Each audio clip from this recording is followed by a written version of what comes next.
પણ માથે 12 મહિના ત્યાં પોતાના બાપનો દેહકાળ થઈ ગયો એટલે દીકરા હેડી હેડીના ભાઈબંધુ હારે અવળા રવાડે સડી ગયા છે. હવે જેના ઘરે હોનીની દુકાન હાલતી ઈ હોનીના દીકરા ચોરીના રવાડે સડ્યા છે. વાપરવાના પૈસા ઘટે તો કોઈ ભાઈબંધુ હારે ચોરી કરે. પણ એક દિવસ ક્યાંયથી કાંઈ ન મળ્યું. ઘરની માલમાં પોતાની જનેતા હુતી છે, એક બાજુ ગઈટી ડોસી હુતા છે, એક બાજુ પોતાનો ભાઈ 15-17 વર્ષનો હુતો છે. અને સાહેબ 13 વર્ષના દીકરાએ નાનું એવું ટેબલ મેકી અને મેલડીના લાકડાના પાલખમાં જ્યાં બેહાર્યા હતા ને એના બાપે હોનાનું સતર માથે ચડાવ્યું હતું ને હોનાનું સતર મેલડીનું આમ કરીને આમ ઉતારી લીધું છે. ઉતારી પોતાના ખિસ્સાની માલમાં નાખી અને બીજા દિવસે ભાઈબંધોને આપીને વેચીને ખાઈ ગયા છે.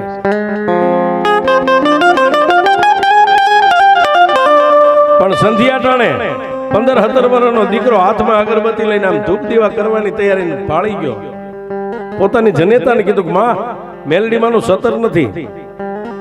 ત્યાં સુધી તો કાંઈ નહીં, પણ સાહેબ 80 વર્ષની પોતાની ગઈઢી માં જે ખાટલામાં હોતી હતી ને એને જઈને કીધું માં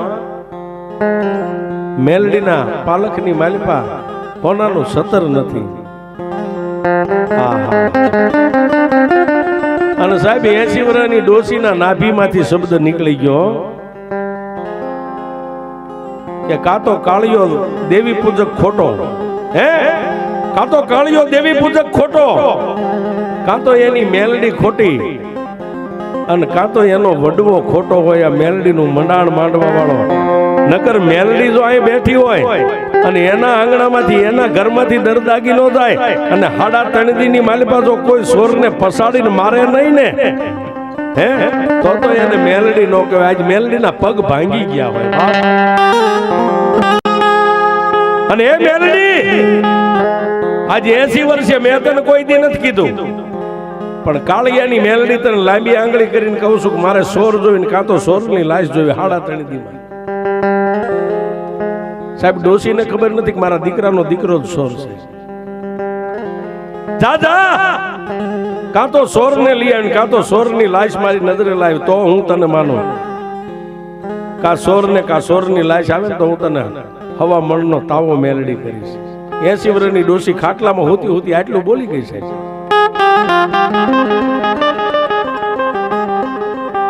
એક દી ગયો, 2 દી ગયા અને બીજા દિવસની મેઘલી અંધારી રાતે હુતા પાછી ડોશીની નજર ગઈ. આમ મેલડી બેઠી હતી. શું બેઠી છું સાહેબ? જેના ઘરે થઈ ગયો ને એને ખબર હોય શું બેઠી છો. કાં તો કાળિયો દુબળો, કાં તો મેલડી તું દુબળી, કાં તો કાળિયાનો વડવો દુબળો હોય છે. નકર તું કાલે આ 2 દી વ્યા ગયા, કાલનો 3જો દી ઉગી જાય છે. મેલડી દુબળી થઈ ગઈ, તારામાં હાલવાની હલ્યો નહીં. સાહેબ બીજા દિવસે રાતે 10 વાગે ડોશી આવો ટકોરો કર્યો ને પ્રભાતના પોરમાં પોતાના ભાઈબંધો હારે તળાવની માલિપા દીકરો હોનીનો નાવા ગયો જેને સતર સોજ્યું હતું. આમ 3જો દી ઉગ્યો અને પાલખની માલિપાથી હવા વેતની નાગણી બની અને મારી મેલડી ઉતરી.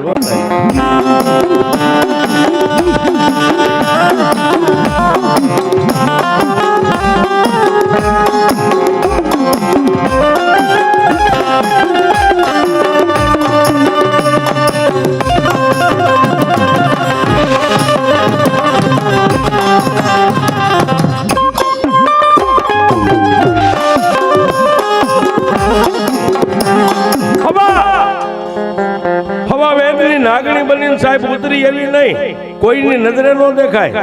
ધર્મની લીલા કેવી હોય સાહેબ માણસ ન જાણી શકે. પણ ઊભી બજારે ગામના પાદરમાં તળાવની પાળની માથે સડીને હવા વેતની નાગણી આમ પાવલી જેવડી ફેણ માંડીને મંડી ગઈ બધી કોઈ જોવા. એટલે 5-7 ભાઈ બધું તળાવમાં નાય છે. પાણીના આરે જઈને પાણીની માલપા મારી મેલડી હાલી હો સાહેબ. જ્યાં ઓલા છોકરા નાતા હતા માલપા તરતા હતા, જે છોકરે સતર સોર્યું તો એના જમણા પગના અંગૂઠે ઠડા ડંક દઈ દીધો.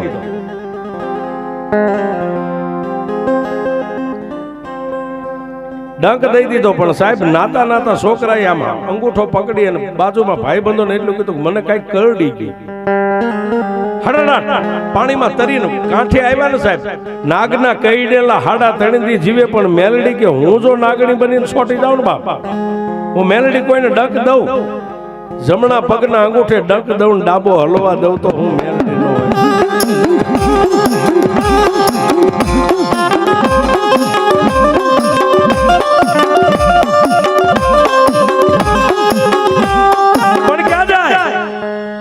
એ તળાવની માલિપા પાણીમાંથી આમ છોકરા બહાર નીકળ્યા ત્યાં હોની માજરના દીકરાનું શરીર મંડ્યું લીલું થવા, મોટાની માલિપાથી ફીણ મંડ્યા નીકળવા, માંડ માંડ ઢહીડીને તળાવની પાળ માથે લાવ્યા સાહેબ.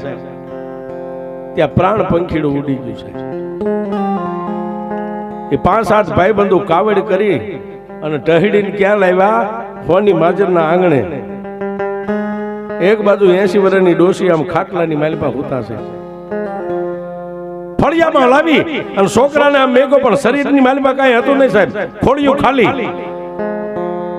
રોગ કકડે મંડી ગઈ થવા. આડોશી પાડોશી ભાઈઓ જાયો કાકા દાદાનો પરિવાર બધા ભેગા થયા. પણ સાહેબ હવે વાત ટૂંકમાં લો, વાત બહુ લાંબી છે. પણ દીકરાને કરગઠી કહેતા નનામી તૈયાર કરીને સાહેબ, નનામી દીકરાના સબને આમ ઉપાડી નનામીમાં હુવારીને માથે ખાપણ ઢાંકી અને કાસા હુતરના બંધ લેવા માંડ્યા ને. બંધ લઈને કાંધિયાજી આમ નનામી ઉપાડવાની તૈયારી કરે ને ત્યાં બંધ તડોતડ તૂટી જાય છે. ફરીવાર બંધ લીધા, પાછા કાંધી આમ નીચે નમી નનામી ઉપાડવા જાય ત્યાં બંધ તૂટી જાય છે. આખા ગામની માલિપા ખબર પડી ગઈ સાહેબ, હોનીના ઘરે દીકરાનું અવસાન થઈ ગયું છે, પણ નનામી ઉપાડે ત્યાં બંધ નનામીના તૂટી જાય સાહેબ. માણસોના ટોળે ટોળા મીંડા જોવા આવવા મીંડ્યા. પણ સાહેબ એમાં તો ગામના આવે ને બાર ગામના આવે, એમાં 2-4 દેવી પૂજકો બીજા જુનાગઢમાં કઈક હટાણે આવેલા ને, એ આ માણસોની હારે આવ્યા. પણ માણાની મેદલી જામેલી આમ કરી આમ નજર જોઈ ગયા ને, ઝવેરી હોય હીરા ને પારકે ગામમાં શું છે બાપુ? ઝવેરી હોય પારખી હકે કા હીરામાં શું છે? ત્રીજી વાર બંધ લીધા, નનામીને ઉપાડવા જાય ને બંધ તૂટ્યા હોય સાહેબ. એક દેવી પૂજકે બીજાને આમ ઠોહો માર્યો ને બીજાએ ત્રીજાને માર્યો. કઈ આમાં તને કાંઈ લાગે છે? ત્રીજો હતો ને એ 50 વર્ષની ઉંમર વટાવી ગયેલો સાહેબ, થોડું સાપરું આવી ગયેલું, ડોકમાંથી માળા કાઢી ધડ ધડ દાણા.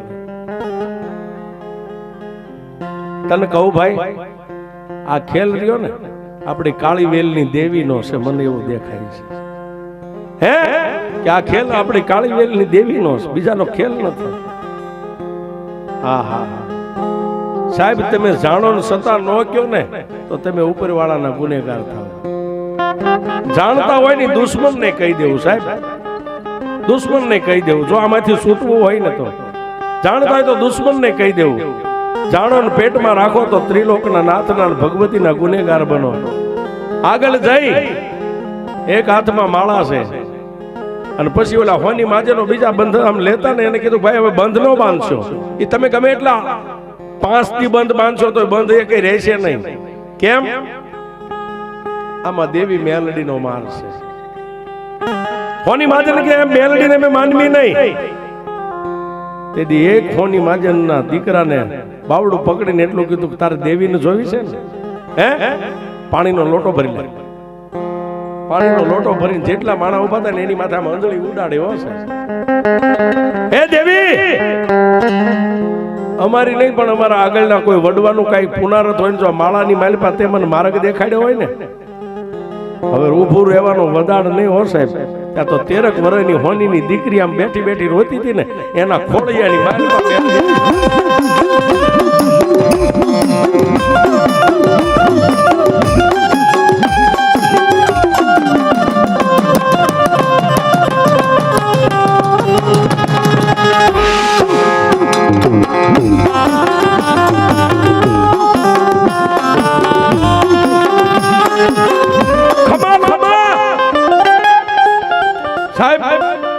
હોની માજરની બાઈ ઉભા થઈ ગયા. આ દીકરી શું છે? પણ ખમા ખમા ખમા બાવડું થોભી અને જ્યાં નનામીની માલિપા ઓલું સબ હોવાર્યું હતું ત્યાં લાવીને દીકરીને ઉભી રાખી. કોણ બોલે છે? ત્યારે દીકરી આમ 80 વર્ષની ડોશી ખાટલામાં હતી, એની સામે આમ લાંબી આંગળી કરીને કીધું, ઓલી ડોશીને પૂછ હું કોણ છું, મારી ઓળખાણ ઈ આપશે. દાદા ઈ મને 3 દીથી ટકોરા મારતી, મને બેઠી નથી રહેવા દેતી. હે મને હેકે બેહવા નથી દેતી મેલડીની. રાત નથી મને ટકોરા મારતી હતી કે તું દુબળી છો, ઈ વડવો દુબળો છે, કાળિયો દુબળો છે, અને તું જો દુબળી ન હોય તો સોરના 17ના સોરનાર સોરની કાં તો નનામી મને મળવી જોઈએ, અને કાં તો સોર 3.5 દીમાં મળવો જોઈએ. કે ઈ ડોશીને 3.5 દીની મારી પર મારા સોરની નનામી હું મેલડી લાગી. ત્યાં તો ડોશીનો હાયર ફાટી ગયો હશે. એટલે સાહેબ બોલતા બોલાય પણ મેલડી સામે તો અમથી લાંબી આંગળી ન કરાય છે. લાંબી આંગળી કરો જો હિસાબ ન લે તો મેલડી નો કહેવાય સાહેબ. એની સામે હાસા ખોટા સમય ન ખવાય. અરે તમારાથી મનાય તો માનતા, દીવા નાળિયેરની માનજો, નહીં હું તો એમ કહું છું નાળિયેર લઈ ન માનતા સાહેબ. લેણું લે ને લેણું લે ઈ મેલડી છે. અને 13 વર્ષની દીકરી બોલી, ડોશી આ મારા મેલડીના 17નો સોર જોવા પડ્યો તારા ફળિયા. 5-7 આદમી જઈને કીધું કે માડી તમે આવું કઈ મેલડીને કહેતા હતા કે હા મેં કીધું તું. ઓહો શું કરી લેવું છે